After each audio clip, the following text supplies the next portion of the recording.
This is the 18 WJTS News. Thanks for tuning in. I'm Joey Rehl reporting.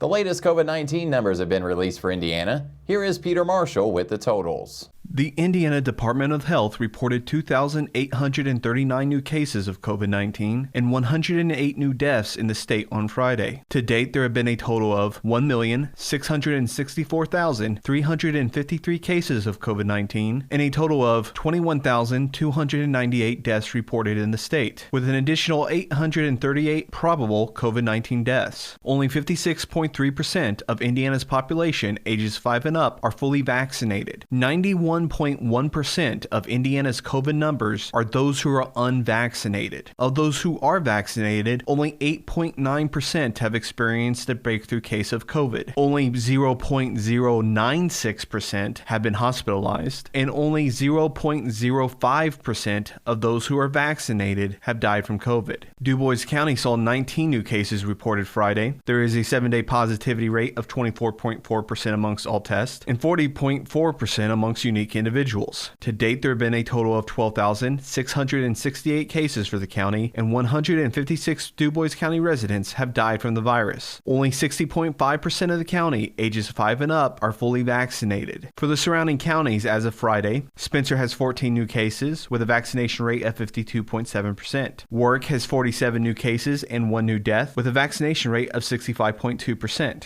Gibson has 18 new cases with a vaccination rate of 51.1%. Pike has 7 new cases with a vaccination rate of 44.2%. Knox has 28 new cases and 2 new deaths with a vaccination rate of 50.6%. Davies has 11 new cases and 3 new deaths with a vaccination rate of 36.7%. Martin has 4 new cases with a vaccination rate of 43.8%. Lawrence has 31 new cases and 1 new death with a vaccination rate of 51.2%. Orange has 16 new cases with a vaccination rate of 50.7%. Crawford has 7 new cases with a vaccination rate of 48.2%. And Perry has 12 new cases with a vaccination rate of 59.2%. Currently, 22.1% of ICU beds for Indiana District 10 are in use for COVID. This has been your COVID-19 update. I'm Peter Marshall reporting. The current recommendation from the World Health Organization, the CDC, and the Indiana Department of Health is to get vaccinated. The higher the percentage of the population that is vaccinated, the safer we will all be. Booster shots are also available now. To get scheduled for your shot, go to ourshot.in.gov. The DuBois County Chamber of Commerce will host a business break on Friday, February 18th at 8 a.m. Eastern at the Old Crow Apparel located at 107 East 14th Street in Jasper. Attendees will first hear from Curtis Crow, the owner of Old Crow Apparel, on how he started his business, what his business offers, and how he makes his hats. The business break will last approximately 1 hour. You can go to DuBoisCountyChamber.com for more information. The DuBois County Chamber of Commerce supports the business community of DuBois County with a unified voice and serves businesses of all sizes by providing leadership, advocacy, and member-to-member collaborative opportunities by working at a county, regional, and state level to foster growth and profitability for their members. For more information or to become a DuBois County Chamber of Commerce member, visit DuBoisCountyChamber.com. In this week's Messmer Report, Senator Messmer gives us a look at Senate Bill 411. Hello, this is State Senator Mark Messmer with this week's Messmer Report. Renewable energy is important to our current and future energy mix and is demanded by homeowners and businesses. It is a great benefit to farmers and landowners that receive land lease payments and to county governments that want to take advantage of the tax revenue generated by wind and solar developments. In order to help administer and guide renewable energy projects in Indiana, I authored Senate Bill 411, which would allow counties to receive a credit if they follow state guidelines when developing wind or solar farms in their communities. This legislation would allow a county to be certified as a commercial solar energy ready community or a wind energy ready community. Under Senate Bill 411, if a local government receives one of these certifications, it will receive $1 per megawatt hour of electricity generated by the project for the next 10 years. This funding will come from the Indiana Economic Development Corporation, or IEDC, paid for by the renewable developer as long as the IEDC determines that procedures and standards were met in the project's development. To date, the renewable energy industry has delivered significant benefits to communities across the state, including $7 billion in capital invested in wind, solar, and storage projects in the state, $37 million in annual tax revenue for rural communities, $20 million in annual payments to Hoosier landowners, and each project that gets built creates hundreds of good-paying construction jobs. The IEDC would also provide easily accessible and comprehensive information concerning the permit process. Applying for the permits would be a voluntary process and send a signal to developers that the county is interested in exploring potential wind or solar development opportunities. I believe giving counties the ability to set solar and wind standards is vital. Every community is different, and those who live there know their needs best. This legislation finds the balance between providing clear standards without taking control from local government. Senate Bill 411 will now move to the House of Representatives for further consideration. This has been State Senator Mark Messmer with this week's Messmer Report. As always, feel free to contact Senator Messmer's office with your questions and concerns by email at senator.messmer@iga.in.gov or by phone at 800-382-9467.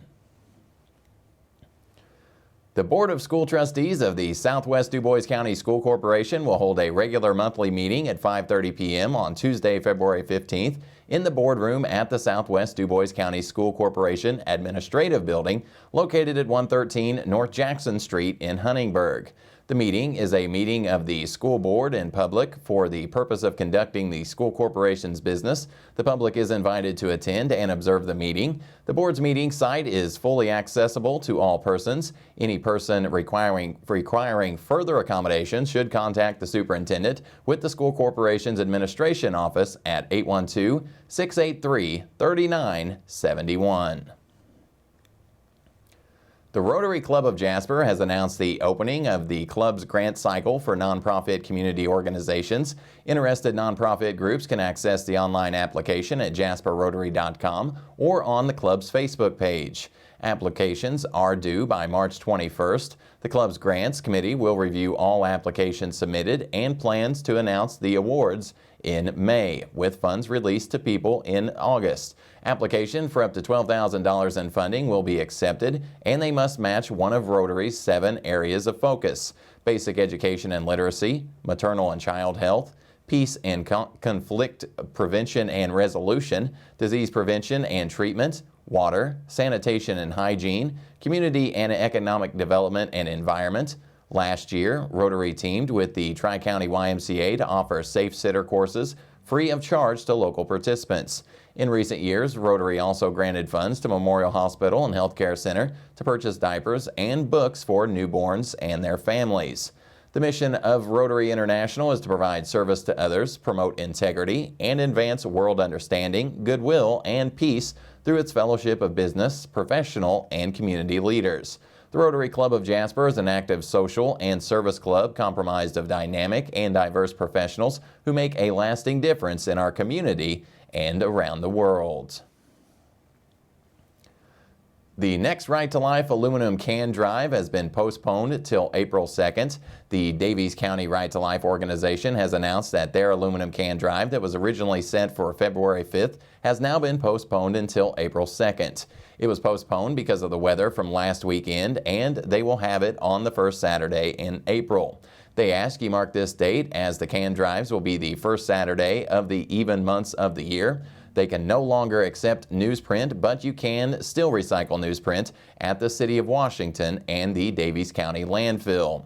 The Martin County Right to Life will continue to accept newsprint and aluminum cans, and they will have their drive at the Martin County Recycling Center just east of Lagodi. As part of a collaboration project with 5 other state fishery management agencies, Indiana DNR will interview anglers at Ohio River public access sites during a creel survey this year to better manage the river's fish population. Creel survey clerks will ask anglers questions about their fishing trip, fishing preferences, and demographics. They will also measure harvested fish. Indiana DNR will use this information to evaluate angler use of the river's resources in Indiana. It will also allow agencies to compare across the 981 miles of the Ohio from the headwaters in Pennsylvania to the Mississippi River confluence in Illinois. Surveys in the upper pools of the river have already begun and are scheduled to begin in Indiana's pools this month. In the winter months, creel survey clerks will focus on access sites near the tailwaters below dams. From mid-March to mid-October, clerks will randomly visit all public access sites.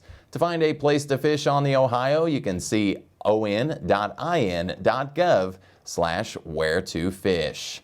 Stay tuned. WJTS News will be right back with a check of weather, and then Kurt Guxell will be in with a look at sports.